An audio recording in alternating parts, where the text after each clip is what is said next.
Okay.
Dreaming of cracking the UPSC Civil Services examination?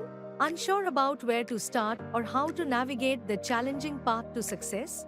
Vision IAS Delhi's GS Foundation Course 2026 is here to provide the right direction, support, and resources to transform your dream into reality.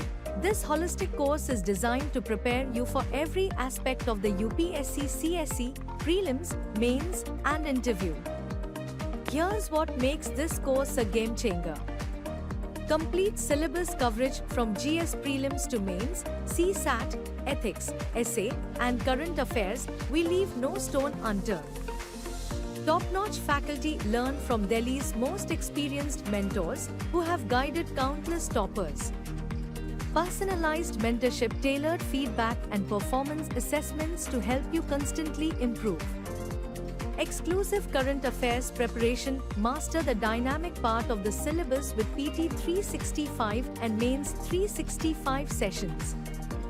This course isn't just about preparation, it's about building the confidence and strategy you need to excel.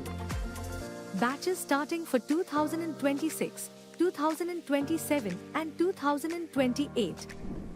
Karol Bagh, 17th December, 9 a.m. 29th November, 5 p.m. GTB Nagar, 13th December, 6 p.m. 23rd December, 8 a.m. Your journey to UPSC success starts with Vision IAS.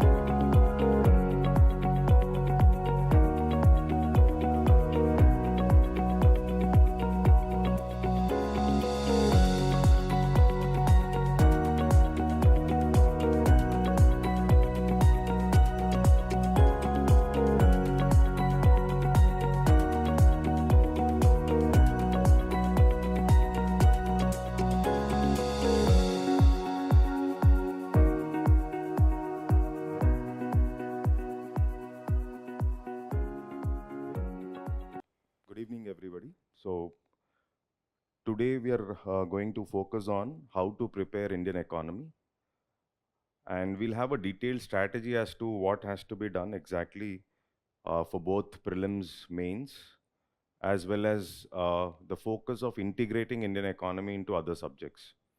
Okay, so we'll also look into some techniques. How do we remember concepts better, or how do we use Indian economy portion for our essay topics, etc. Right? So first of all, going forward, why do we study economics? The reason being very simple, that resources are very limited, and the most important aspect would be the optimum utilization of resources. Now in life also, for every action we take, there is something called as opportunity cost, or there is a trade-off. That means when I have to focus on one aspect, there is a cost involved with respect to losing an opportunity with respect to another aspect. So whether it is government, or whether it is a private player, or whether it is individual, we have to maximize our output with the minimum resources which we have. But primarily when we talk about government, the focus would be little different. That is basically, it is not just about efficiency. Efficiency is the comparison between my input and output. But when it comes to government policies, it is not just about efficiency. It is also about effectiveness of a policy. That is, effectiveness is something like the desired output of the policy. For example, when we are constructing a dam, constructing a best possible dam at least possible cost might help us to achieve something called as the economics or the efficiency part.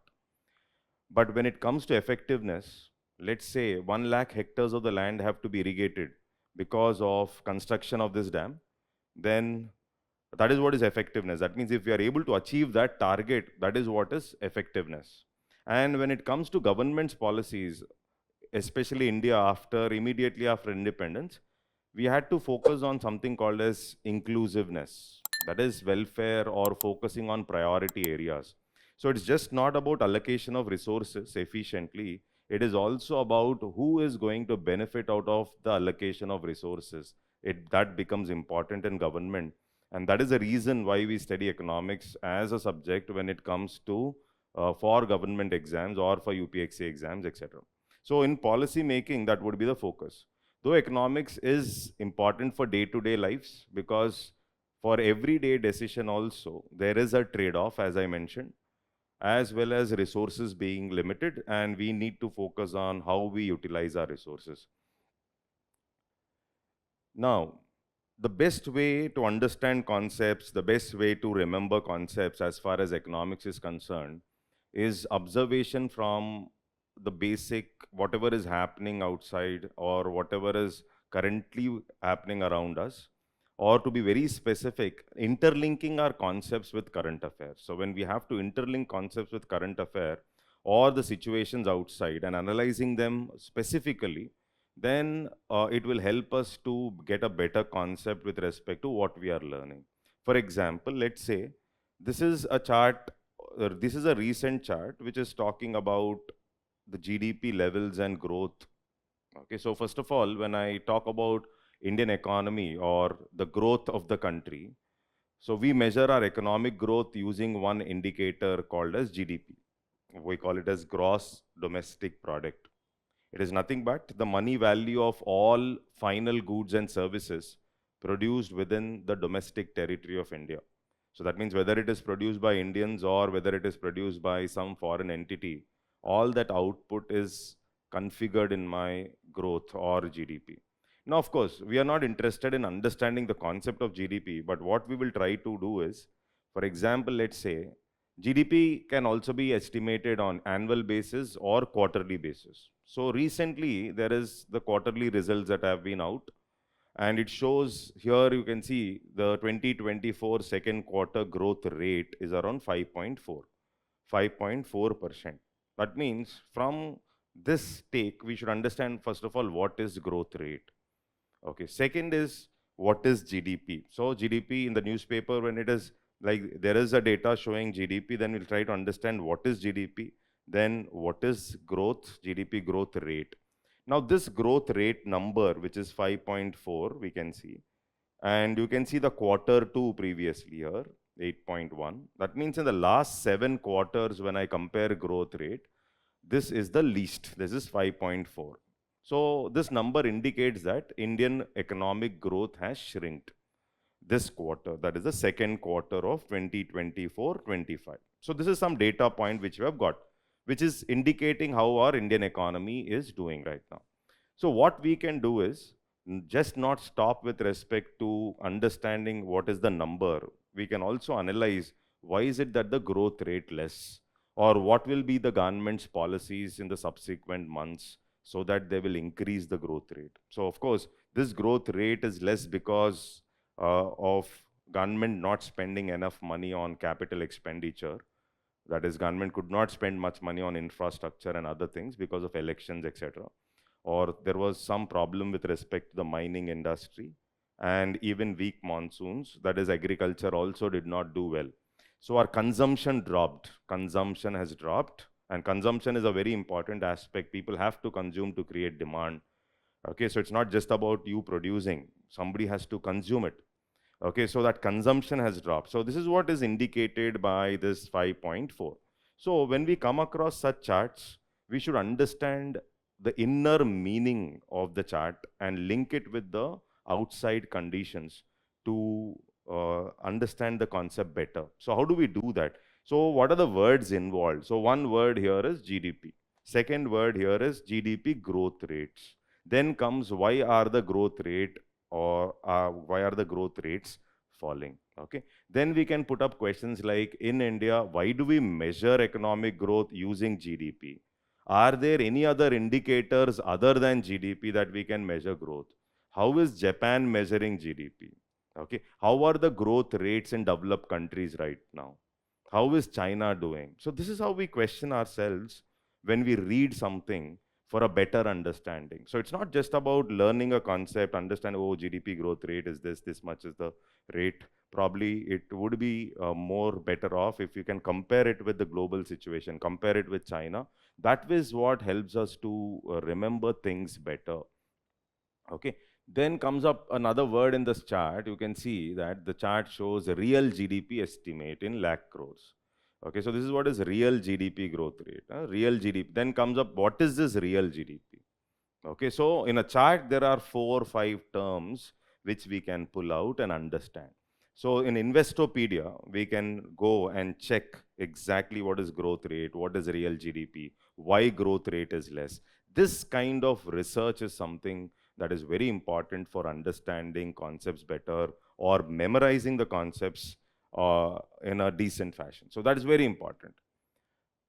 Now, another important observation is how do we develop observation skills? What do you mean by observation skills? So today, the questioning patterns in the exam, not just UPSC or UPSC conducted exams, the observation skills are very important when it comes to economics as well. What I mean by observation skills, we have understood, oh, GDP is this. We have observed economy is doing like this, or what is unemployment rate right now, etc. Why is that the consumption in the country dropping? Okay. Why is it that the foreign investors are moving out of India right now and putting their money into China or other countries? So this is the news actually. Is it that because they knew that our GDP is already down, or is there other factors which China is doing, etc.? So this pushes us to some understanding like across the globe, what are they doing right now? And how is our country responding to it? That means, for example, what did RBI governor do 2 days back with respect to certain rates which he has fixed? So what I mean by that is basically from the current affairs or from the observation in the newspapers, we will get to know that, okay, RBI governor recently has not reduced rates which are called as repo rate. That means the policy rates have not been reduced in spite of other countries like China or even US have come up with the rate cuts. So those who do not know what is a rate cut, it is a policy where you are trying to inject money into the economy, which will help in growth. The growth numbers, we have seen the growth numbers out here. So we have seen the growth numbers. Our growth numbers are not okay. But still RBI governor on Monday did not come up with something like last week, he did not reduce something like the rates. This is the observation. Though, now, why did he not reduce the rates is the question. So this questioning pattern, that is, though my growth is less, why is it that the RBI governor did not come up with a rate cut? Or why is it that they have not taken a decision to inject liquidity into the economy? So it lands up to a question like, oh, there is a factor called inflation. And is it that factor is not there in China or in US?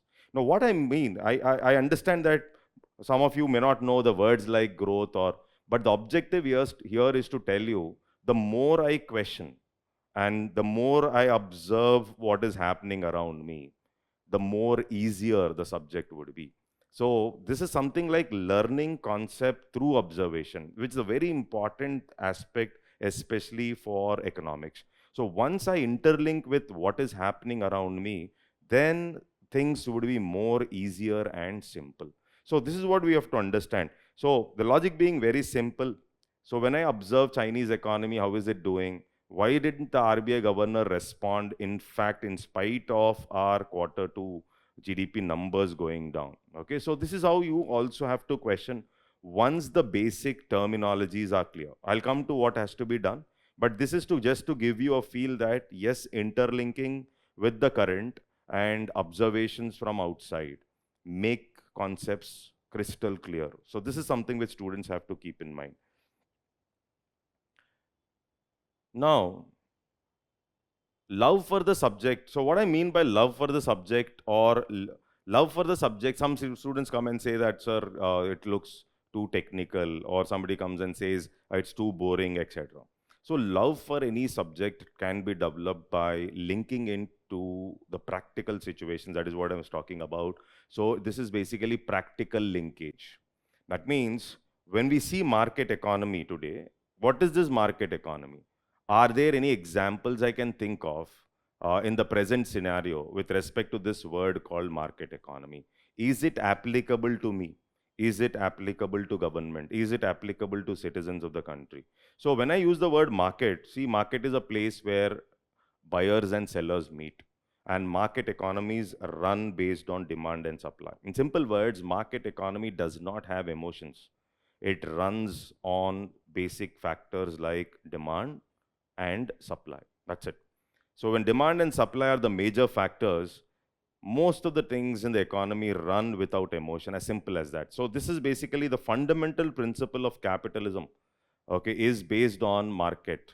And market is the invisible hand that runs a particular society or the economy. So understanding such words or interlinking things with the society becomes very important. Or when we use this word called opportunity cost. Okay, so what is this opportunity cost? Is it applicable to us? So it is nothing but a trade-off. When I do one thing, where I lose the opportunity of doing another aspect. So everything has opportunity cost. So generally we estimate something called as the financial cost, but we neglect something called as opportunity cost, because opportunity cost is something like when I take up a decision, I lose an opportunity with respect to doing something else. This is what is opportunity cost. So interlinking it with our personal life or whatever we see around us becomes very important. So this is a trade-off. Now, growth versus development. Now, there are certain countries, especially the developing nations, where there is a mismatch between growth and development. So what is this growth then? So when I say economic growth, so growth in countries like India, we measure it using factors like GDP. But development has other indicators. Just because GDP is increasing, just because that number is increasing, does not mean there are jobs, does not mean there are no inequalities in the country. Okay, does not mean that most of the people have a square meal a day. So the whole logic here is development is something different, growth is something different. So if growth along with development is possible, then it is a healthy growth. But if growth is there without development, then obviously such a kind of growth will lead to increase in inequalities as it is. So that is the reason the role of government becomes very important even in a fast growing economy, because market economies or the private sector specifically cannot increase development unless and until there is contribution from government that is coming up. So now these are just examples to tell you, okay, so that there are certain words and these words have to be interlinked with personal life as well as the current affairs, whatever is happening around us. Only then probably things will be okay. Now, coming to economics as a subject. So is UPSC economics difficult? Now, many people have multiple doubts like, I'm not from economics background, or maybe I've not done economics in my graduation and other things. But what we should understand is UPSC economics is a kind of an application of theories. So we're not going to straight away discuss theories in UPSC syllabus. It is purely application of these theories that is asked, and therefore it is more about understanding the dynamics that are happening around us rather than the theories defining the dynamics.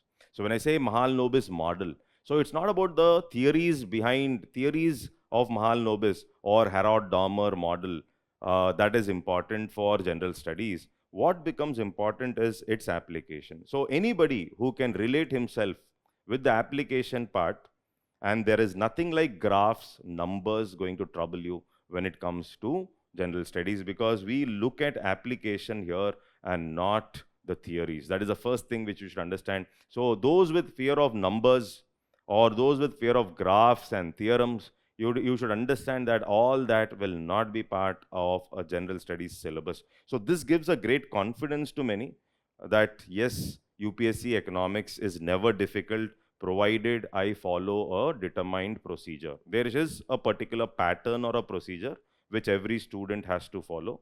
And that pattern will definitely, anybody can understand, anybody, it is a doable target for anybody without any background. That is what we understand from the UPSC syllabus as defined. Okay, now coming to the next aspect here. Now, what is the proportion of questions that are asked in the exam? And how do we prepare exactly? So when we try to understand UPSC syllabus very clearly, and after observing the previous question papers, we get around 16 to 18 questions. It varies between 14 to 18 questions in prelims. And one important thing which we should understand is, in economics, it is possible to get 80% to 90% accuracy. Suppose there are some 10 questions coming in exam, it is doable that you can mark at least 8 right out of 10. So 80% accuracy is something very much possible when it comes to economics, because most of the questions are conceptual in nature. And therefore, getting a bag of 14 questions out of 16 or 13 out of 16 is a huge chunk when it comes to achieving our prelims goals. So this shows the importance of the subject, understanding the concepts very properly. Okay, so this is one important aspect. And when it comes to our mains papers, GS3, around 100 to 110 marks are coming from the economics and agriculture portion.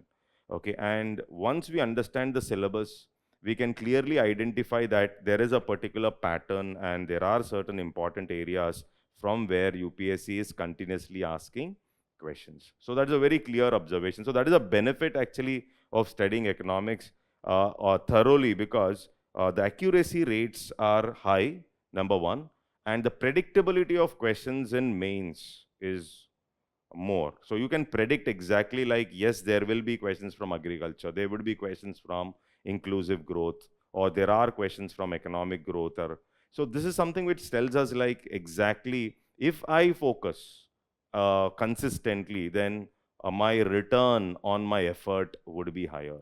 So this is very important observation. So, but at the same time, what we should do is we should follow a certain specific strategy for that. Okay, so this is talking about the relevance. Now, one is 16 to 18 questions in prelims, or 100 to 110 marks in GS3. And in addition to that, if I can understand economics well, I can use economics concepts in my other subjects. One is the ethics paper, you can use it in the case studies as well. And even in my essay, my economics knowledge will be helpful, provided I know how to interlink different subjects. So for example, there is this essay that was asked. Of course, this essay is something like, history is a series of victories won by a scientific man over a romantic man. Now this looks like an offbeat essay from economics. It is purely a philosophical essay. But even in such a kind of philosophical essay, can I use my knowledge in economics? Definitely yes. So first thing is obviously interpreting the essay. So it says history over a period is a victory won by a scientific man over romantic man. Now simple logic here is, who is a scientific man, who is a romantic man?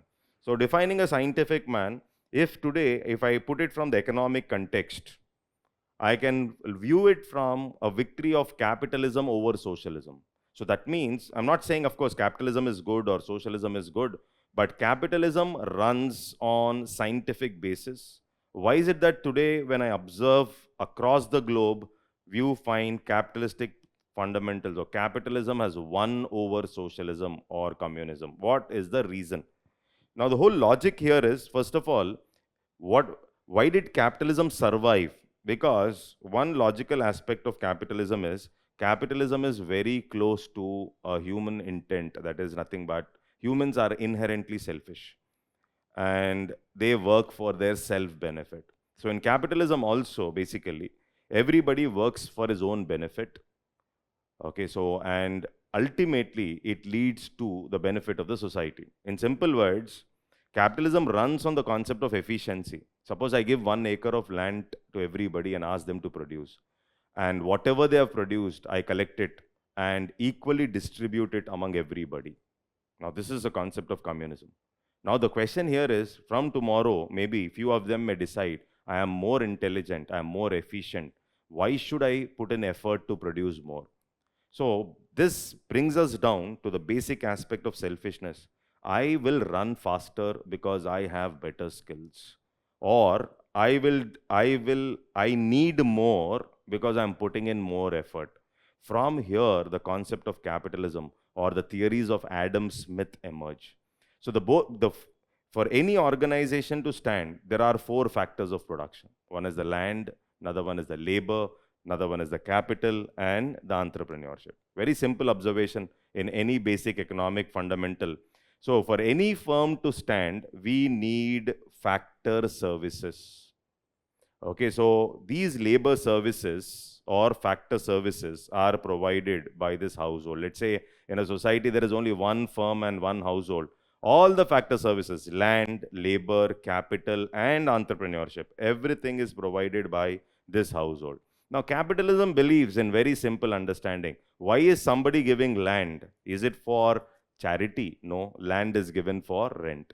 Why is labor working? Labor is working for wages. Okay, so why is capital given for doing business? It gives interest. Why is the entrepreneur bringing all of them together? Because he needs profit. So capitalism believes that though every entity is working for its own self-interest, ultimately an organization stands. And this organization leads to the benefit of the economy or the society.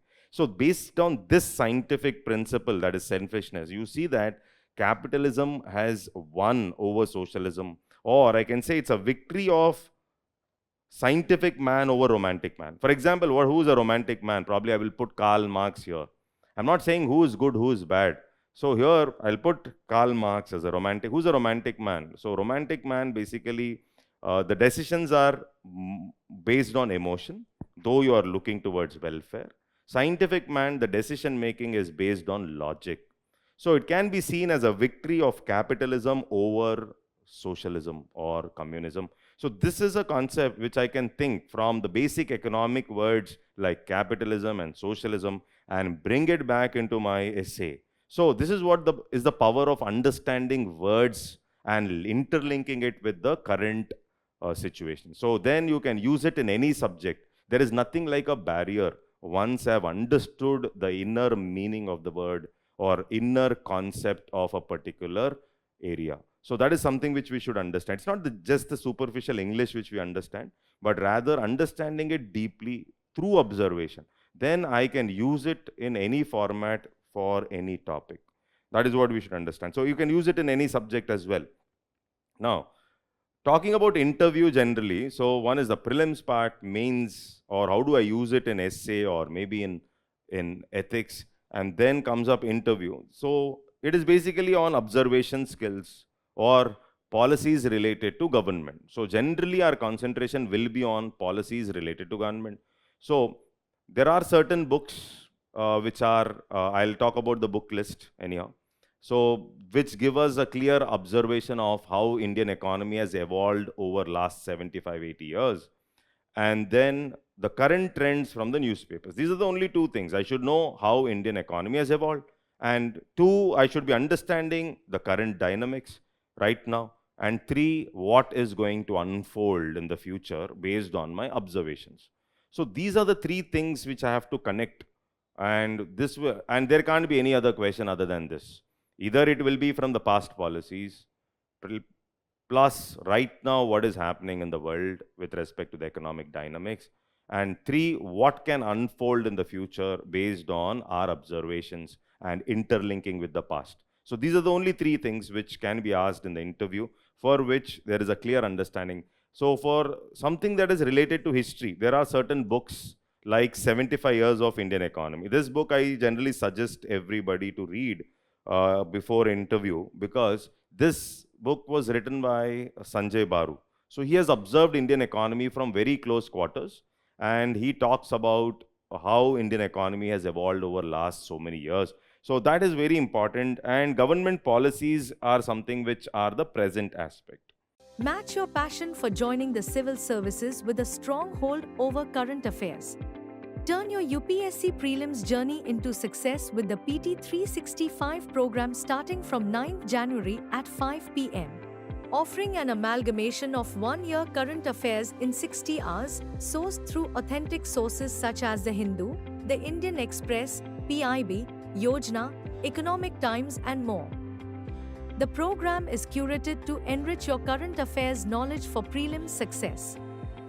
Enroll to transform your preparation with features such as Personalized mentoring for current affairs coverage. Specific targeted content oriented towards prelims exam. Doubt clearing sessions. Access to high quality questions with Sandhan personalized test series. Access to live and online recorded classes. Aspect. Now, every student who picks up some economy book, first thing what has to be done? Now, the doubt comes up like, how do I start? So, is it that I straight away get into current affairs? Is it possible for anybody to straight away interlink things with whatever is happening around me? Or is there a procedure? Can we break the procedure down? So that is very important. How do I approach the subject is very important.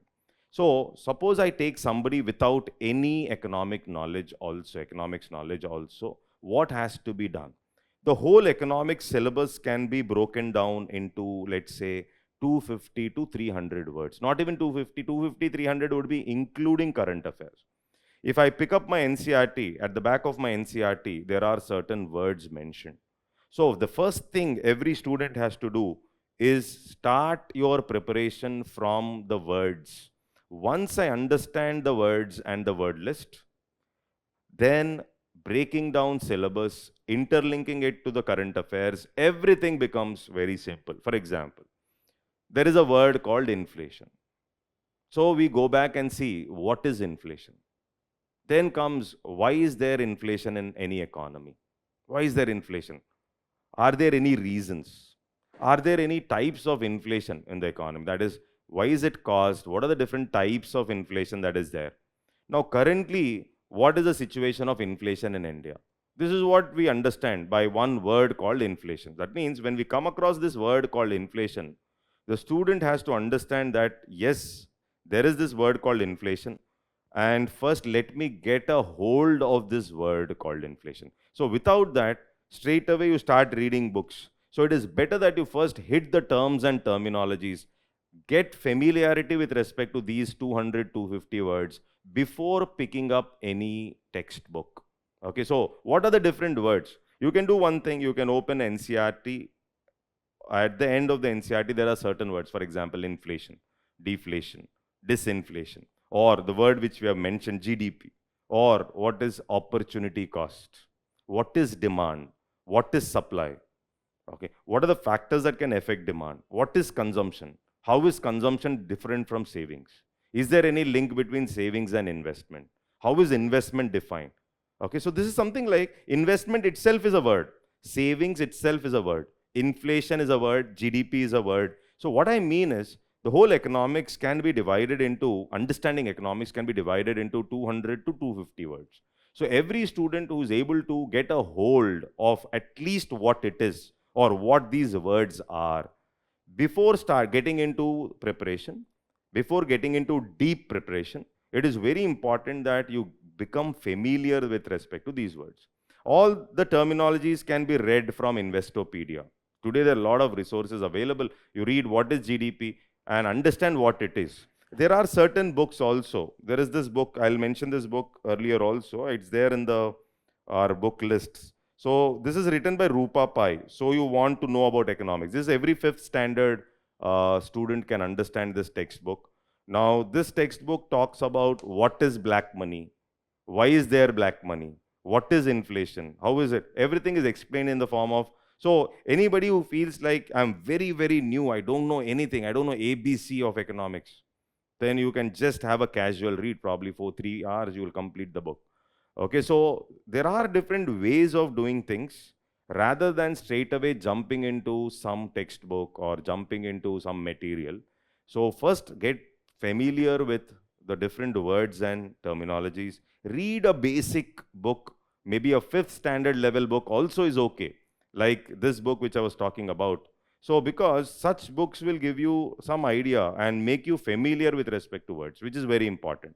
Okay. Then, first of all, confidence is something very important. So how do we understand this? See, first of all, we should remember that we have to break few myths, that is, that economics is very complex and technical. This is not true.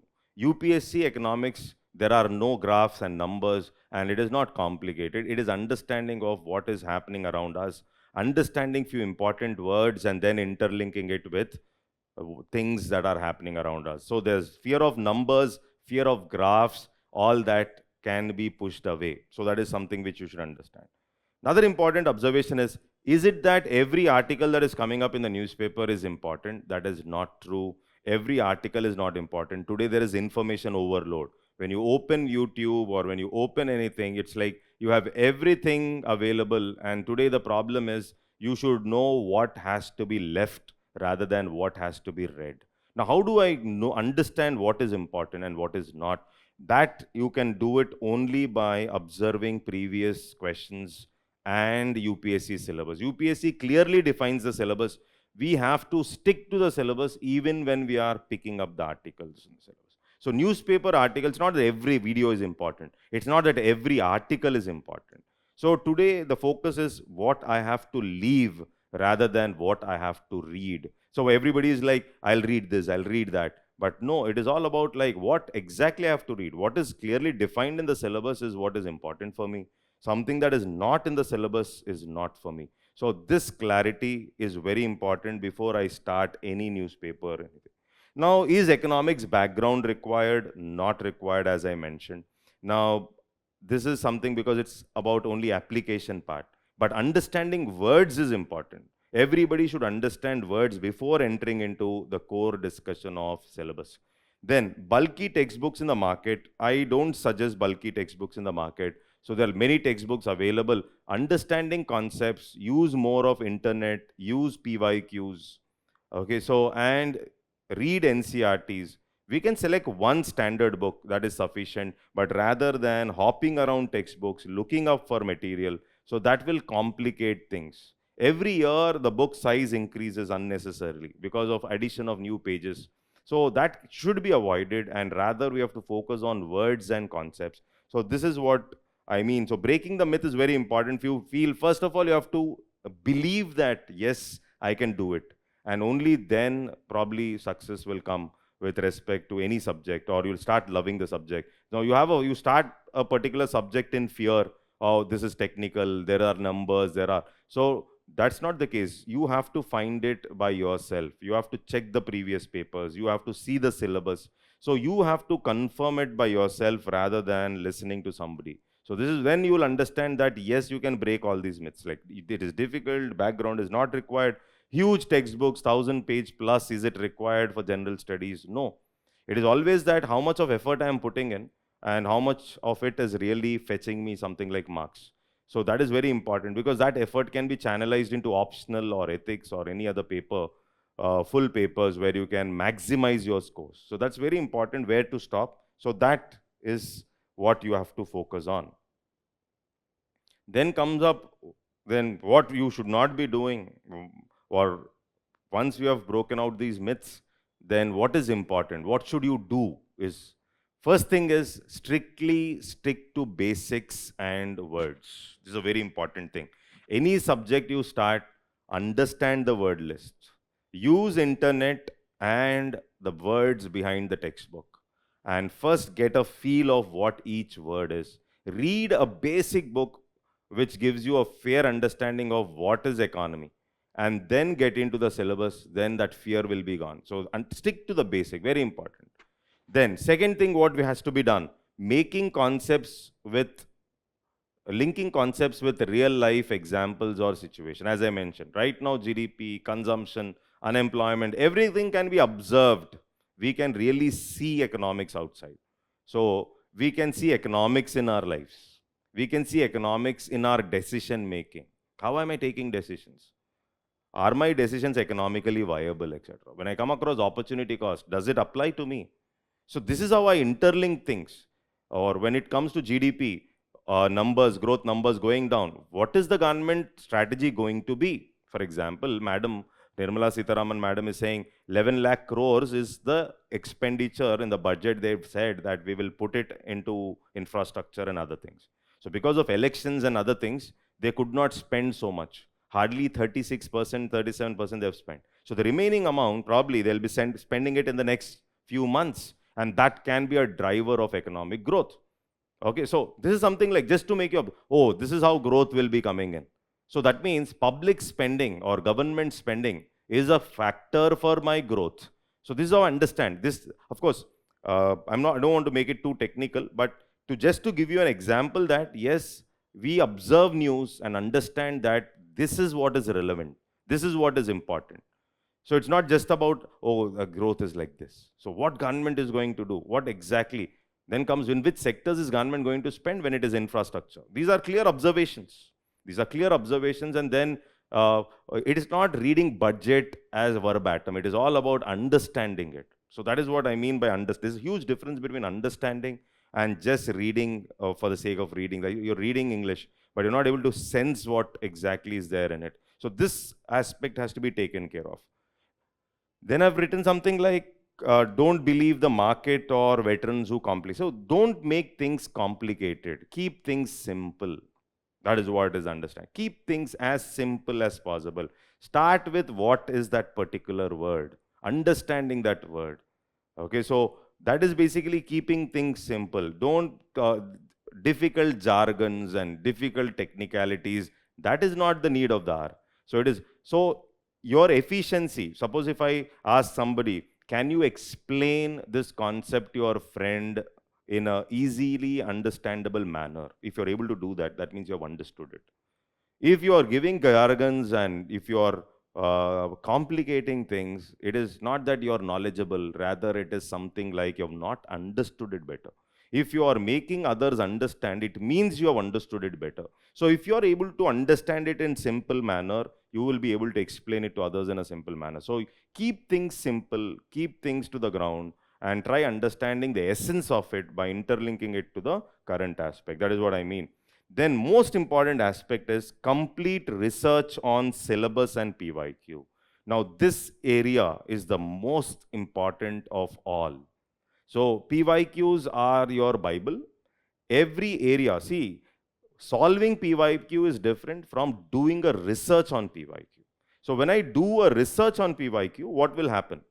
When I do a research on PYQ, I'll be able to understand UPSC brain. I'll understand the examiner's mind. Now, this is a very important aspect. Understanding examiner's mind is by understanding and doing research on previous year questions. If you're solving questions, A is the answer, C, yes, this is the answer.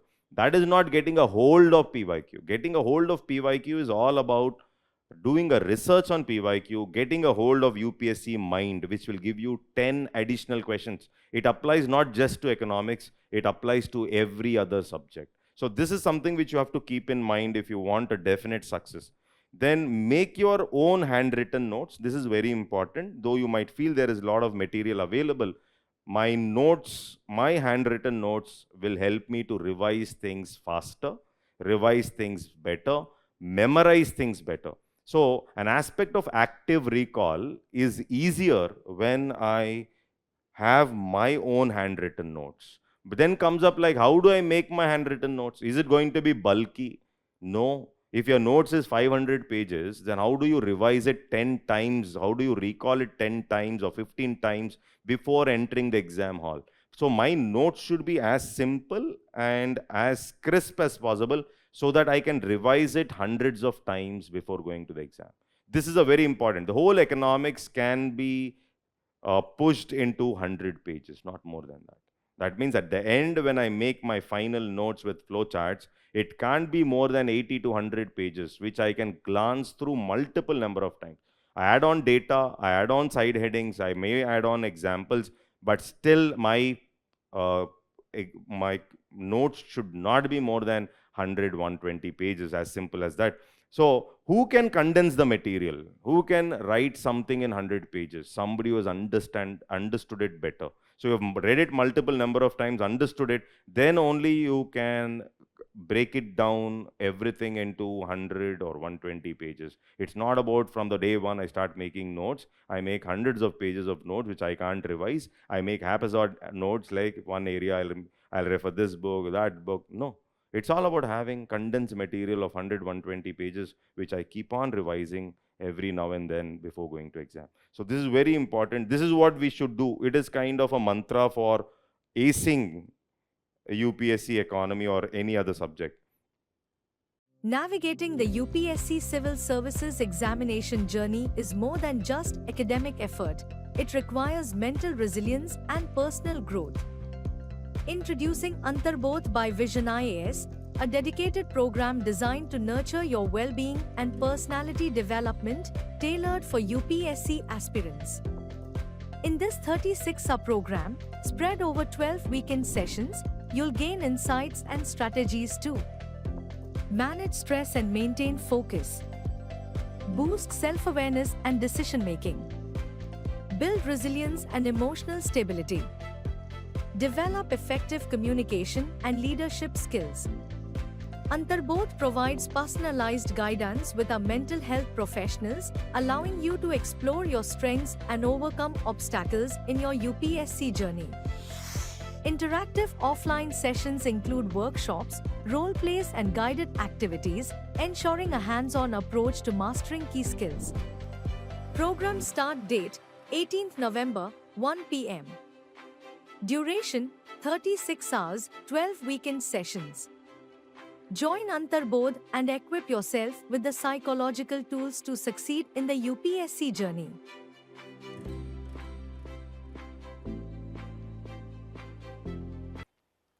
Okay. So, once we have understood, yes, this is what has to be done. Now we'll just come to what is the syllabus. Now, first thing is one, PYQ as I mentioned, two, the syllabus. These are the two important things. Now, what we should understand is in UPSC, mains is clearly defined and demarcated. It is clearly defined. Everything is clearly defined here. Okay, so UPSC is telling us, I will ask questions from here. They will ask questions. See here, there are Indian economy and issues related to planning, mobilization of resources, growth, development, employment. Every time there will be one question on economic growth. Either it will be with respect to foreign investments being linked to growth, or it can be with respect to how savings in the economy can affect growth. That means clearly these are keywords defined in the syllabus which are clearly indicating that yes, we are going to ask questions from here. So this is very important. Observe the syllabus, observe the previous year question papers. For example, you can see here, inclusive growth and issues. Every time there are questions on inclusive growth. Any question UPSC asks, it will be linked to this word called inclusive growth. Similarly, if you make an observation here, food processing and related industries, scope and significance, already asked. Scope and significance of food, straight away syllabus, it is picked up. So, land reforms clearly mentioned, even recent paper has questions on land ceiling. Before last year, questions are there on land ceiling. Okay, so effects of industrial growth, airports, infrastructure, etc. So clearly there is, so buffer stock, this year there was a question. Food security, before last year. PDS problems, before last year. So everything is clearly defined in my syllabus. You need not run around. You have to master what is there. So sit, see the questions, what can be asked, what is already asked. This is how our planning should be when you're making your mains notes, etc. So follow the syllabus, give preference to the current affairs linked to this syllabus. That is what is very important. Okay, and for mains, UPSC has clearly demarcated. In UPSC, civil services, economics related area, questions come from 6 to 7 different areas only. Agriculture is one, economic growth and development, inclusiveness, okay, agriculture and related areas, PDS, buffer stock. Okay, so it is clearly defined, like this is the area where questions are going to come. There's no tension. So follow the syllabus and prepare accordingly. But when it comes to prelims, UPSC does not define the topics for prelims. So prelims again, based on previous year questions, our syllabus has to be clearly demarcated. That means for mains, there is a clear demarcation. But for prelims, there is no clear demarcation. And therefore, we have to clearly define the syllabus as to what is important and what are the areas that have to be covered. This is what is so difficulty is there in prelims because there's no clear demarcation. So there will be around 11, 12 topics from where we will find most of the prelims questions coming in exam. So this is a list basically. So we will adhere to these concepts in these topics. How did we get these topics? It is basically by observation of the syllabus and PYQ. It is primarily previous year questions that will lead me to in that direction, that yes, these are the topics that have to be focused in prelims. But for mains, there is clear, I will not cross anything other than what is defined in the syllabus when it comes to mains. Very clearly defined, very clear. Okay, so when I make notes for my mains also, it should be based on the lines in the syllabus. I make 10 pointers, 15 pointers based on the lines mentioned in the syllabus. That is the best way of making notes for economy mains areas. Now comes this aspect, like what are the books to be followed? Okay, so here, what are the different sources? One is the static portion. What are the different sources? For current affairs, what has to be done? So for static sources, just try to, so here I have put some basic reading, and there are certain books. This is offbeat syllabus. This is something like, as I mentioned, these are the two books. One is somebody who does not know anything about economics, who feels like I am a zero. I don't know any word. So you can start reading this book. So you want to know about economics. Now this is not for UPSC. It is just to give you a whole, like how money is printed by RBI. What is black money? Okay, how will there be a parallel economy other than a regular economy? Okay, so what is demand? What is supply? So this is what this book does. If you know something about economics, you have some idea, you need not read this book. But those who feel like they're low on confidence, they say, I need something, I just want to understand what it is, then I can go ahead with reading this book. Okay, it's very basic. Another book here I've written is 75 Years of Indian Economy. Okay, re-emergence, reinvest, re-engage. Generally, we read this book for interview, but this book is again a very handy book you can read, which gives you a hold of how economy has evolved. So it is helpful in essay. It is also helpful when it comes to understanding the evolution. That means you can write very good introductions in exam because of such books. So that is something which you should understand. Okay, so these are the two basic reading. Basic is not for prelims or mains or whatever. It is something like 75 years, everybody should be reading. It gives a hold of the syllabus, and it gives a hold of exactly how economy has moved in the country. But this book, which is So You Want to Know About Economics, is only for those who feel like, no, I don't know anything. Let me start from very, very basic. Then only you will pick up such books. For prelims, I've mentioned, this is not that you will, see, most important, then comes the most important textbook which I start my preparation. That is obviously the NCERT, that is Indian Economic Development. So I believe that every student, instead of starting from macroeconomic textbook, it is better you start with Indian Economic Development. Why? Because it is more simple and easy to understand. After you have read this basic book, then come to Indian Economic Development. Okay. Then Introductory to Macroeconomics, this is also NCERT. Okay, so these are the two NCERTs which are important, and definitely you have to read these textbooks. So, but you will not start with macro. Better would be, because macro might frighten you. Macroeconomics textbook, when you open, you might find some graphs, and students might lose confidence. Confidence is very important. Therefore, first, after the basic book, better would be reading Indian Economic Development. So I've written one textbook here. This is again optional. It is something like I have written this for only prelims. Indian Economy, Key Concepts, Shankar Ganesh. I have written this book because this book is very small, and it is primarily for prelims concepts only, not for mains. And why did I write this book? Why did I mention this book? Is because this book I have mentioned because it is very small and handy. So if you're reading some other book, some students would have purchased Ramesh Singh or whatever book. If once you've picked up some textbook, you need not read this. As simple as that. If you've not done anything or not purchased anything, then I want to read a very small book for prelims, then this is the book. As simple as that. Okay. So then coming to mains best sources. One is we have Vision IAS value addition material. So for mains, rather than textbook, I believe internet and Vision IAS value addition material plus Indian Express. So rather than depending on any textbook, see, textbook will not help us straight in terms of writing answers for mains. So better would be using internet, number one. Number two, Vision IA's value addition material, because it gives me everything at one place. And for current affairs, Indian Express, Indian Express.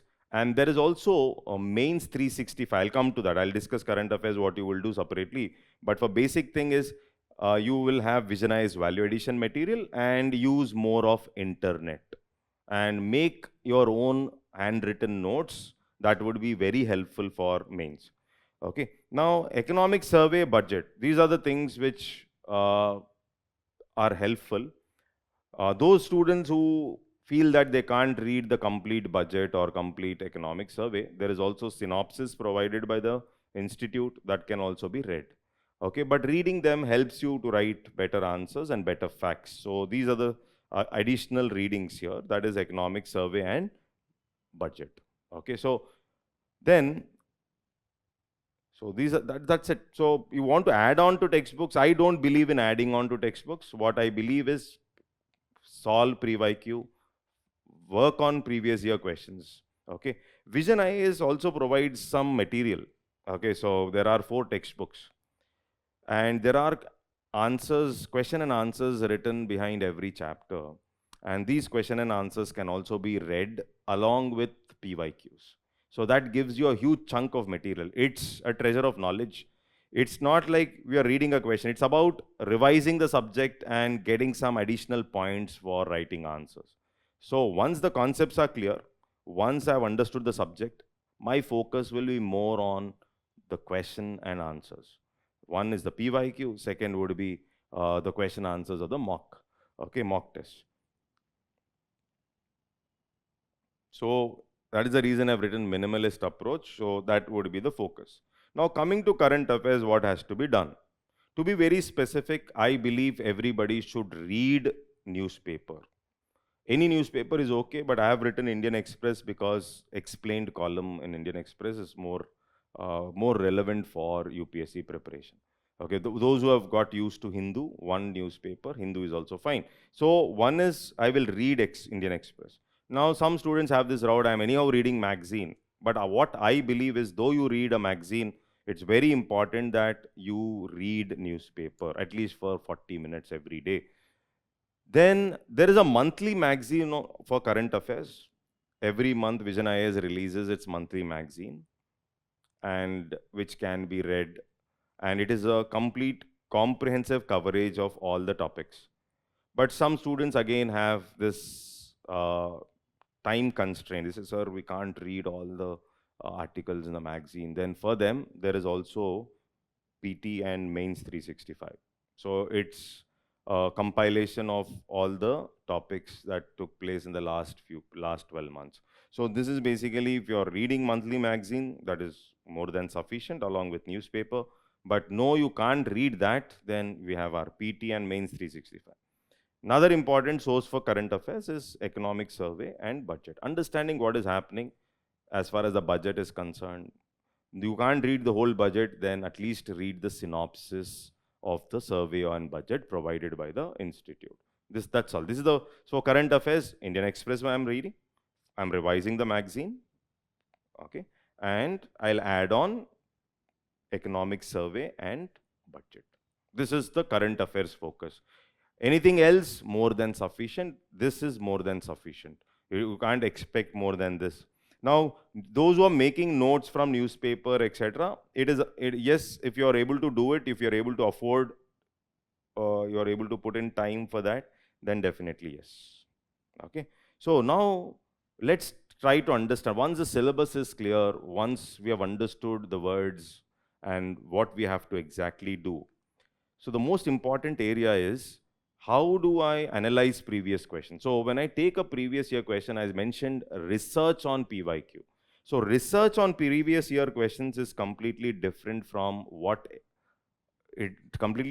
solving a PYQ. So when I say research, I take this question because in this question there are a lot of new words visible. This was a question asked 2 years back. Now this question goes like, which of the following is not part of foreign direct investment? So somebody who does not know anything comes up this word called FDI. What is FDI? Okay. Then you see some options. Foreign currency convertible bond. Then comes my discussion. My research starts here. What is this foreign currency convertible bond? Then why are we calling it as convertible? That means, are there any non-convertible? And why is it called foreign currency convertible? Okay, so then foreign institutional investment with certain conditions. Then comes up the word like, what is this FII? What is this FII with certain conditions? Okay, so that means I'm doing a detailed research on each and every word that is mentioned here. So then you have global depository receipt. Then I understand what is a depository receipt. Then what is a global depository receipt? Why do we have such receipts in the first place?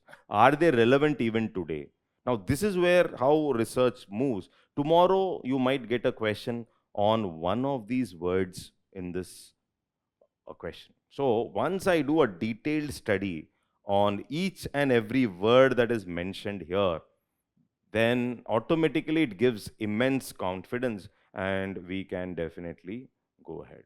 Okay, so that's very important. So, this is something which we have to understand. This is for the prelims. It is very important to understand. So, for example, there were some questions like, how many of the above are considered intangible investment? So, first of all, what is investment? Then what is intangible investment? Okay, so then you come across some words here. So, this is something like, it's not about, my intention is not to explain the question. My intention is to tell you, so if there is a question, what do I do with the question? So, it is not about getting to the answer. It is about getting deeper into the question, getting deeper into the words that are mentioned here. So that is very important. Now, once you solve 100, 150, 200 questions like this, you would have done a detailed research on it. It is equivalent to 500, 700 questions. One question is equal to 15 questions. 10 to 15 questions when I do a detailed research on it. This you should understand. So this, once you do this, there is no stopping when it comes to prelims. Are you struggling to complete your syllabus for the UPSC Prelims and Mains 2025? Is the lack of guidance stopping you from reaching your true potential? Vision IS brings to you a dedicated, personalized mentoring solution to transform your prelims and mains journey. Enroll for the Lakshya Mentoring Program 2025 for strategic revision, practice, and targeted interventions. Attain high scores with key skill developments such as concept mastery, problem solving, answer writing, and time management techniques. Embark on your preparation journey with Lakshya Integrated Mentoring Program starting from 21st November. This comprehensive program offers unified mentoring for both prelims and mains 2025. Lakshya Prelims Mentoring Program 2025 starting from 29th November. Intensive program focusing on prelims 2025 preparation.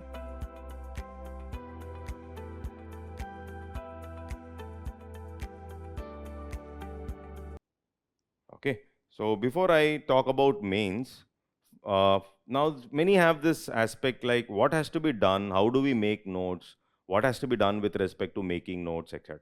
So to understand that, first of all, my notes should always be crisp. It can't be bulky, remember. It has to have, it should help me in active recall. It can't be bulky, it has to be crisp for faster revision, first thing. Second is, I also have to maintain a fact sheet. What I mean by a fact sheet? Separately, I will put important data at one place. Now, why at one place? Because I will see it multiple number of times and my recall capacity will be excellent when I look into it multiple number of times. That is the reason I need a separate fact sheet for faster processing. For example, current GDP growth rate, second quarter, what happened? What is the contribution of primary sector to GDP, secondary, tertiary? Okay, what is unemployment rate? So there are certain things which I definitely use. What is the FDI investment that moved in this year? Okay, so like this. So for writing a particular question, there are certain basic data which I need to suffice my answer. So that data, or I call it as fact sheet. And one page of fact sheet where all the important data is required has to be placed along with your crisp notes so that you can integrate both. prepare pointers on topics of main syllabus, and the topics of mains, you will prepare pointers. Suppose I'm making a 10 pointer on every line, every area mentioned in mains. This again, it's not about topic wise preparation. It's about the pointers which I'm making based on the topics mentioned in the syllabus. It's not this is from this chapter, this is from this chapter. It is about whatever is mentioned in the mains. Every topic I have a 10 pointer, which I revise multiple number of times. And then focusing on the last part is, of course, after the preparation is done multiple number of times, then comes an aspect of value addition. Of course, this is also important because every half mark, every 1 mark for every question, every half mark for every question is very important. In one GS paper, if I'm getting 9 additional marks because of my value addition, it brings a huge difference in my final score.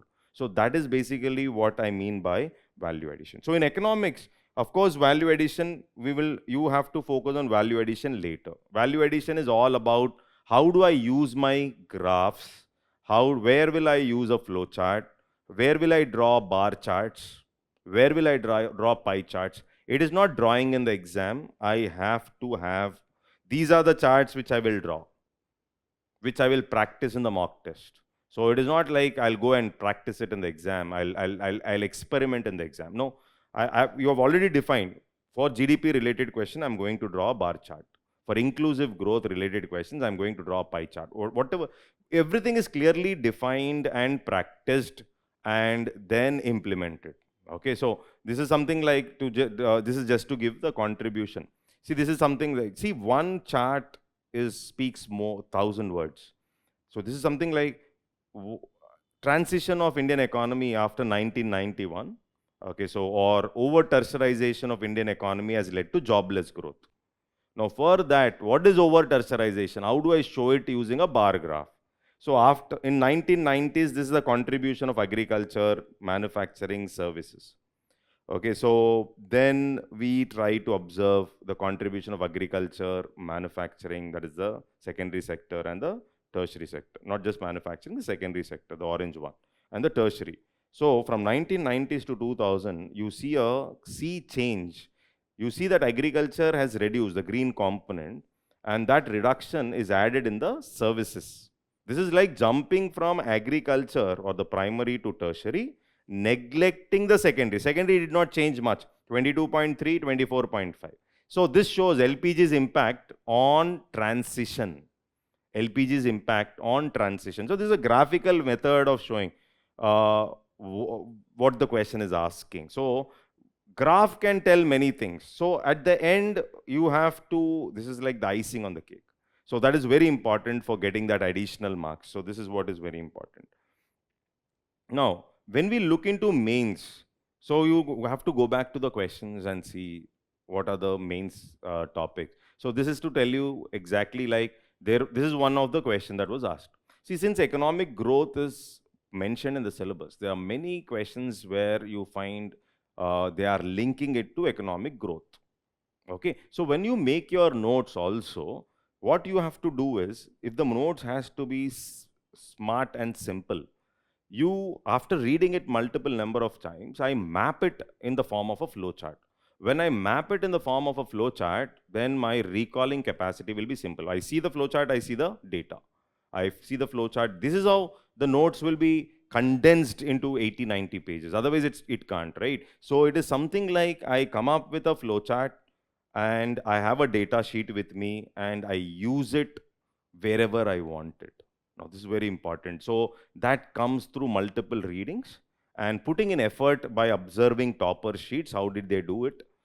Okay, so how did they use the bar charts? How did they use flow charts? So this is very important. It's all about observation. So then we develop that skill. So this is about the previous question. So my intention is not to explain the question, but just observe, like this is how we make notes out of the previous questions. Okay, so the same question, problems of savings-led growth. Okay, so how do we do it? Okay, so what is the current situations of savings to GDP ratio? Why is it falling? Okay, so this is again from the Hindu newspaper. So this is, what are the problems of savings-led growth? Okay, so everything, this will, 2 charts will give me One full 2 charts will be giving me complete understanding of one particular area, sometimes one full chapter. Okay, so I observe these flow charts and I understand that yes, this topic is over. So that is the level you have to come to, and that is what brings huge difference in the preparation. Okay, so always believe that there is something like, so this is a previous question again. As I mentioned, so understanding the lines of the syllabus. So elaborate the scope and significance of food processing industry. Directly picked up from the syllabus. So the words mentioned in the syllabus are given. So understand that it is all about smart work. It is not about effort. It's about making your proper notes, seeing topper sheets, making flow charts, revising it multiple number of times. All this will push us towards success. Okay, so it is always about this particular aspect that is very important. Okay, now Vision IAS has uploaded the topper sheets. I believe it's a treasure because when you observe topper sheets, topper is there because he has done something different, something which he has, these are something which has helped him get into service. So we'll try to learn from them. So you have to be open to new learning. Open. You can't be rigid. You can't be rigid. You can't say, I will go like this, I will do it like this, I will maintain a bulky notes. Okay, so I will write in big paragraphs. No. What has worked for them? Did they draw flowcharts for a 10 marker? No. Did they put side headings and they have pulled the side headings with data? What has given them additional marks? This is called as clear observation, and you have access to so many topper sheets which can be used very properly. So you can observe the data. Where did they underline the side headings? How did they come up with mentioning examples? So that is very important. So this is basically, you have to be open, you have to be flexible to learning.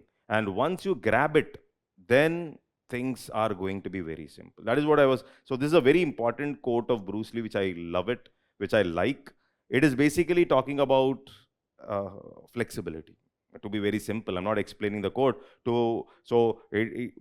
Be water, my friend. So it is basically, you are not rigid. You are open to learning, open to whatever is useful for you. So you can be molded, basically. That is what so this is something which you learn from the topper sheets. Download topper sheets very properly, observe and align with that topper who suits you. There are certain toppers who are very close to your alignment, and observe their sheets, learn from their sheets, and how did they put the side headings, etc. So that is how the learning happens in stages. And I hope I have covered from prelims as well as to the value addition. But it is all about starting from the basic, understanding the word, till observation of topper sheets and inculcating the good points from the toppers. So that is where my preparation ends. I start from the basic and I end it with these kind of observations and value additions.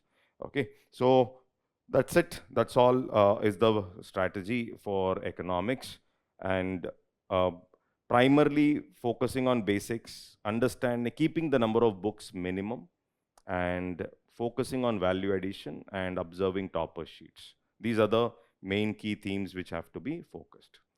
That's all. Thank you.